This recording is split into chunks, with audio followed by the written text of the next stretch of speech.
what goes down my throat. The little white-colored capsule that, when it hit my stomach, dispersed and went straight to my brain. The cerebrum that controlled every aspect of who I am and who I had learned to both hate and love the past 16 years of my life.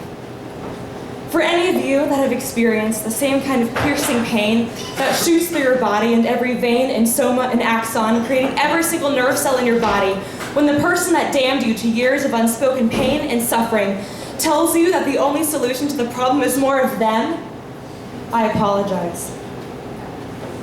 The thing I both hated and loved the most was sitting in front of me. The only resemblance between me and the person inside of whom I was created being my jawline and hair color.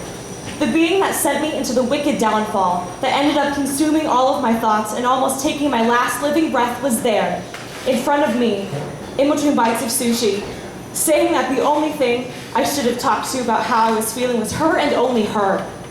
The same woman that when I was 13, I told I thought I had problems with starving myself, simply looked down upon me and scoffed in that hypocritical laugh that I just can't get out of my head, that now all of a sudden would be my eternal and alleged cure for the darkness in my brain that I couldn't get out.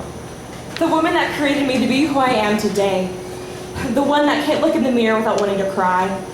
The woman who can't take a shower without being reminded of Thanksgiving my sophomore year of high school, sitting alone and infuriated on my bed after the greatest crack in my sanity of my entire life aimed at my mother.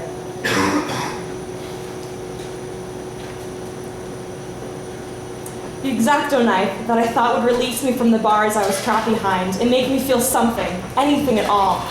These dainty, faint red lines on my thigh would forever remind me of that day until I ran out of the house with tears streaming down my cheeks into my father's Ford Expedition, trying to explain my emotional experience to a very logical person. Then, weeks later on Christmas Day, when the nearest thing I could find to do the trick was a pair of scissors to cut off the rubber tip of the nearest bobby pin, since I couldn't bear to mark my own pale skin with something as deep as a cut from a razor blade. The bobby pin I inevitably chose was almost bent and broken and twisted and sprung as my mind and body felt that day.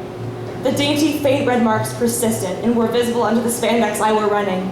The one thing I believed would shake me out of my funk only served to remind me of the treacherous days which changed how I saw myself for years to come. This new magical pill won't be able to fill in the skin from where the rusty, barren edges of the bobby pin had carved little linear shapes on my thighs. But I hope it will help me feel better about myself. The pill won't replace my abusive mother, I know that. But I hope it will give me the words to say to her. I hope, little white pill, I hope.